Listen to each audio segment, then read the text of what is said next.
guys, I'm pretty sure you're wondering why you've not seen me for a while. It's because I've been trapped in this fucking place with that fucking doppelfuck over there. Namaste, everybody. Yeah, there's not really very much interesting material here to inspire communist propaganda. Angie, all that leftist stuff is like really bad for your chakras. Shut up, Amethyst. I wasn't fucking talking to you, was I? Listen guys, I'm really gonna need your help getting out of this place.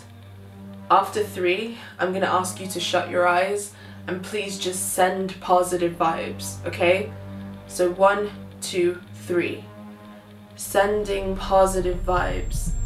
Sending positive vibes. Sending positive vibes.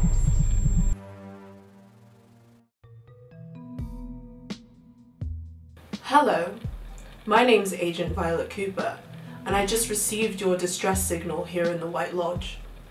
I specialize in dealing with these sorts of cases. It looks like your friend Angie has gotten herself into quite a predicament. Let me tell you all about it over a nice hot cup of black coffee. Delicious. It looks like Angie has been trapped in a place called the Black Lodge by a New Age doppelganger. You see, there are 2 worlds that parallel what you out there call reality. The world of the White Lodge, where I am, a place of great enlightenment, and the world of the Black Lodge, a place of great evil. I can tell you for a fact that one guaranteed way to anger the forces of the Black Lodge is to spread messages about anti-capitalism, especially through the guise of spirituality. Whenever something happens involving the Black Lodge, we open a Blue Rose case. Spirituality in its truest form entails concern for the human spirit and all of the intangible factors that give life meaning. Love, beauty, fellowship, community, transpersonal experience, and a deep concern for the soul as opposed to the material. Spirituality is the dimension of human existence that draws our attention to the impermanence of the world around us, in contrast to the nihilism inherent in consumerist materialism. This urges us to anchor ourselves in the eternal nature of love. I learned these principles while studying under the Dalai Lama in Tibet. In my mind, and in the minds of many others, this paradigm is deeply at odds with the capitalist society because spirituality sees humans seek fulfillment in things that cannot be quantified, sold, or bought. Opposing this is materialism, which urges humans to seek fulfillment for our spiritual needs in the consumption of tangible goods and services. Attempts to subvert this dynamic will disrupt the denizens of the abyss and cause them to lash out. Hold the phone. I got this sage stick in my Sephora witch kit, and it does a great job of cleansing my chakras. IMO, nothing feels more spiritual than consumption. Honey, you need more love and light in your life.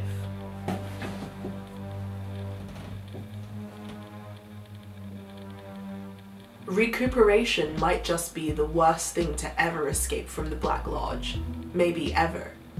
It is the process by which capitalism digests and regurgitates anything that could be subversive to its goals. Capitalism has successfully recuperated things like subversive art, subversive political movements, and now it is fully intent on colonizing the domain of spirituality through the horrors of lifestyle marketing. Lifestyle marketing is a process of establishing relationships between products offered in a market and targeting them towards groups.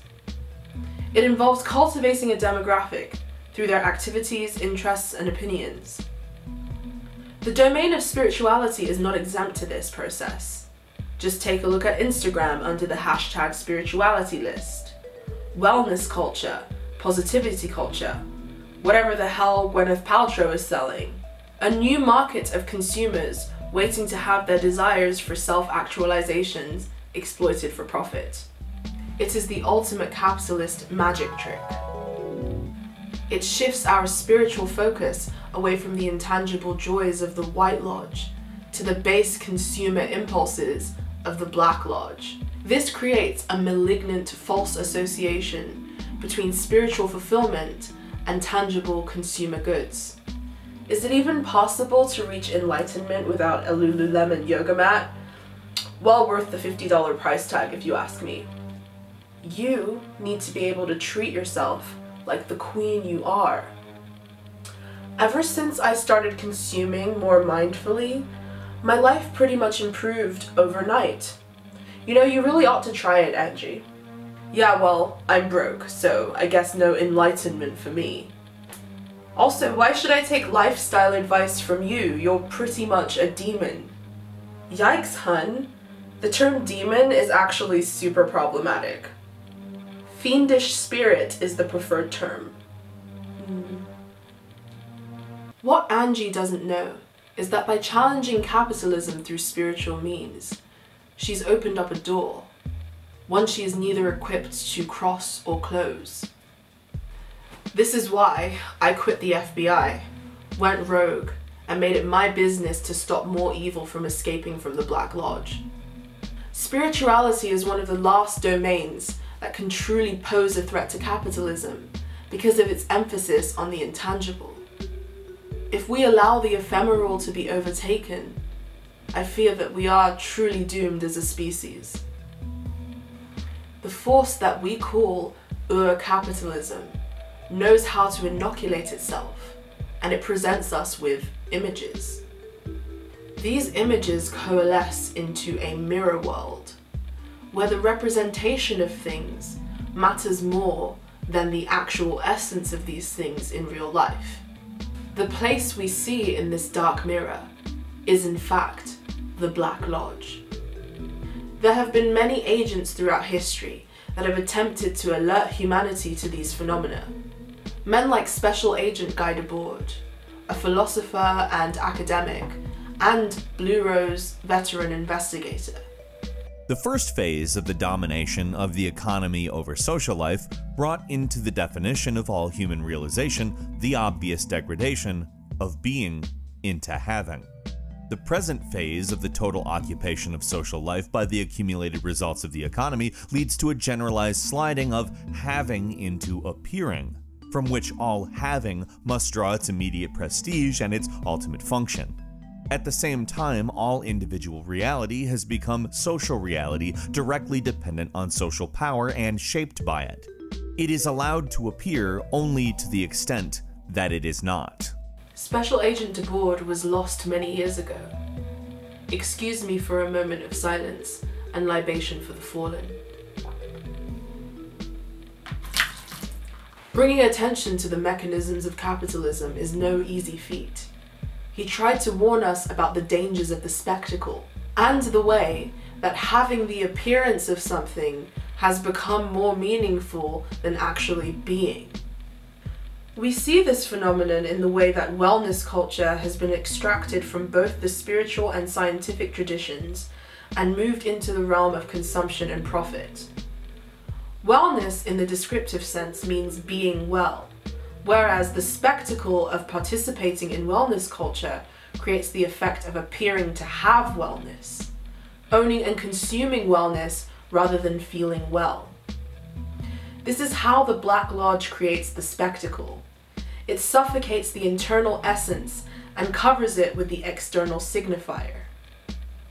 To be well when wellness itself is consumed by the spectacle is to show other people that you are well and for others to agree.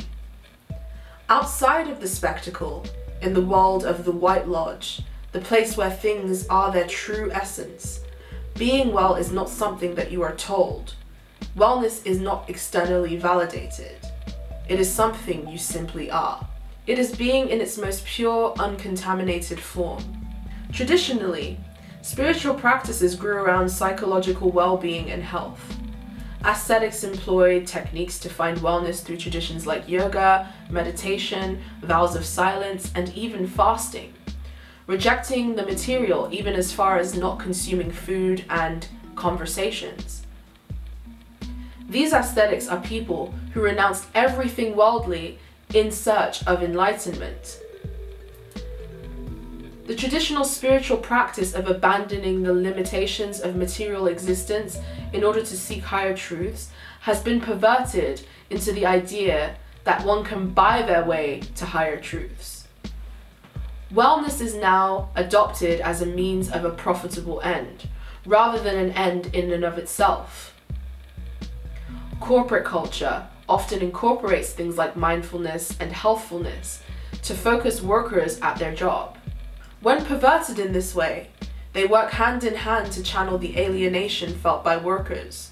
When the focus is on their own diet, exercise, yoga, it channels focus away from the systemic faults and into the realm of obsessive self-improvement. Under capitalism, the blame for systemic issues is usually placed at the feet of individuals. It sells the idea that all you need to do is make wellness part of your consumption culture in order to feel better about yourself, your life, your job, your position in the world. This leads people away from truly examining the sources of their unhappiness. Within capitalism, wellness culture is perpetuated as diversion rather than an actual purpose of being. Google, Goldman Sachs, and many other corporate hellscapes have adopted the practice of mandatory mindfulness meditation as a cure-all for the immense psychological pressure, energy demand, and moral injury inherent in corporate jobs. Promises of happiness, well-being, and career success work hand in hand to promote wellness as a form of diversion. This works to further solidify the idea that capitalism and spirituality can work together to reinforce the status quo. This pop spirituality has arisen straight from the depths of the Black Lodge to confuse humanity and shift our focus away from the pursuit of wisdom and transcendence towards the pursuit of material signifiers and power. Oh, you look so sad, Angie. I know. Let's do some yoga stretches. Or better yet, let's pull a card. Here we go. Oh my god. I knew it. You're a total queen of swords. Which means you're kind of a bitch, Angie. How do you expect you're ever going to be happy if you keep putting negative vibes out into the universe? Positivity. Positivity. Positivity. Positivity. See? Perfect! We're finally getting through to the real you. Yay! Please, help me. Principles and techniques from the world's major religions are constantly appropriated by the forces of capital, stripping them of their context and perverting their original intent. Agent Slavoj Žižek, Blue Rose investigator extraordinaire, avowed pervert and amateur philosopher, made this observation about Western Buddhism and its links to the capitalist hegemony. He stated that mindfulness, as a development of Western Buddhism's awareness movement, is arguably becoming more established as the hegemonic ideology of global capitalism. Its mediative stance is the most effective way for us to participate in the capitalist dynamic while retaining the appearance of mental sanity. This creates a mandatory sort of toxic optimism that has wormed its way into workplaces around the globe. Self-care is another spiritual concept that has been absorbed into the corporate positivity culture playbook. As employers coerce their employees to engage in self-care activities in order to ensure increased productivity. This effectively colonizes the space for self-directed exploration and healing, creating a soulless conscientiousness. Everything from the world's holy sacred sites to the rituals that expand our consciousness have been absorbed into the neoliberal paradigm and sold cheaply in the pipeline of popular culture. Mandatory optimism and positivity culture within the corporate environment is said to have contributed to the 2007 economic crash, according to studies. This focus on the power of positive thinking caused individuals to take major risks while systemically ignoring clear warning signs about potential dangers. Employees in the financial sector who complained about reckless decisions and bad outcomes were uniformly punished, fired, or prevented from advancing. New disturbing spiritual distortions appeared, like The Secret, a series that touts the recuperated capitalist spirituality as quasi-New Age. It uses positive thinking to encourage people to manifest wealth, health, and well-being in their lives by acting as though they already had those things. Major politicians like George W. Bush and Donald Trump have spoken extensively about the power of quote-unquote good think as a guiding principle to their thoughts and actions.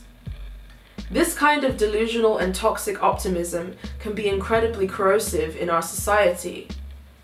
It further poisons us by selling the idea that we can become successful under the terms of the system by better aligning our thoughts and actions in the way the system wants.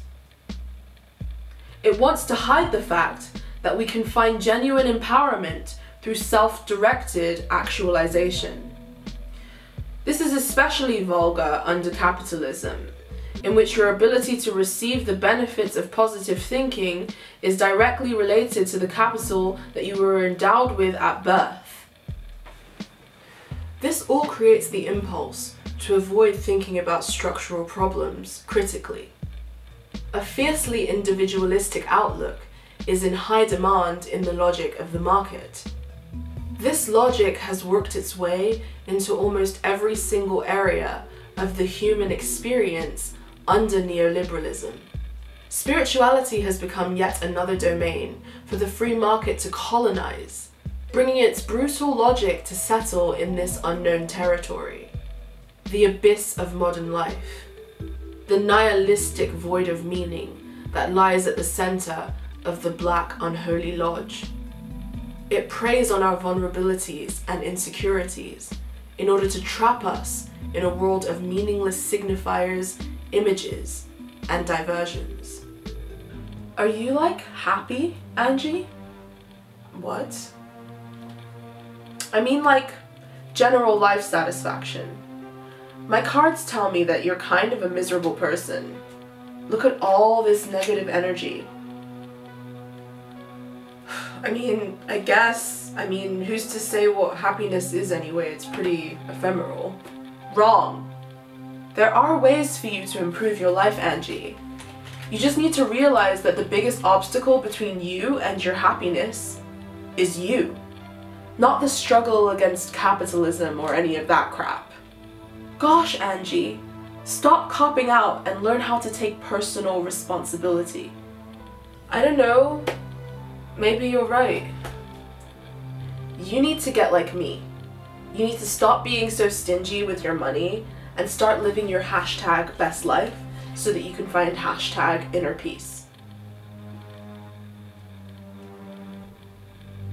Join us, Angie. Become one with the spectacle. The spectacle is light. The spectacle is truth. Join us so that you can start living your hashtag best life, so that you can show everyone what hashtag inner peace looks like. It looks like Angie has come to the final test of her resolve. She's going to need our help in order to overcome this challenge. We need to help remind her that spirituality is about being and not having before it's too late. I'm going to need you all to repeat after me while I telepathically try to communicate with Angie in the Black Lodge. After 3. 1, 2, 3. Being, not having. Being, not having. Being, not having. Being, not having. Join the spectacle. Become one with the spectacle. The image is light. The image is truth.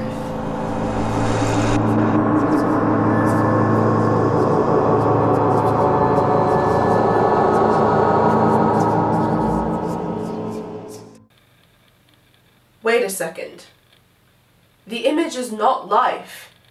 This is all just smoke and fucking mirrors. I don't want to just have and be trapped here. I want to be. It's about being. It's about being. It's about being. It's about being.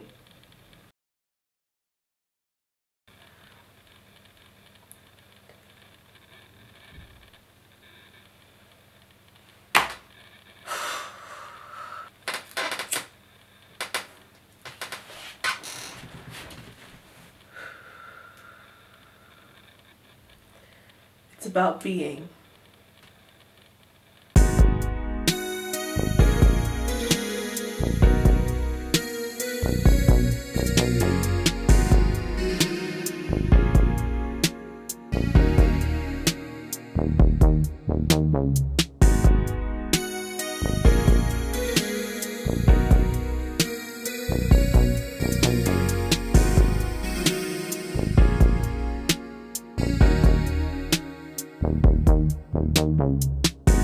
Spend some time away, getting ready for the day you're born again.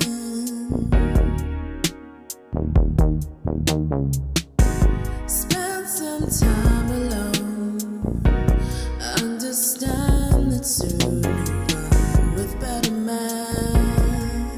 Alone again, alone again, alone again, alone again, alone.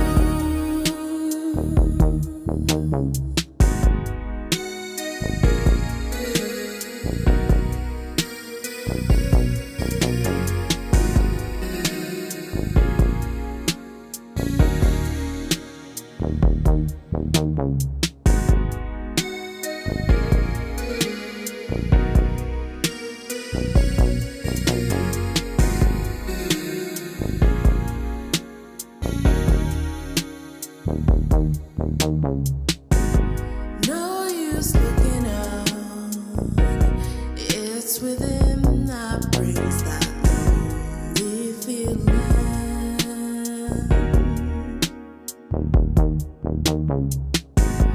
Understand it when you'll be here, you'll be clear. Among the better men, alone again.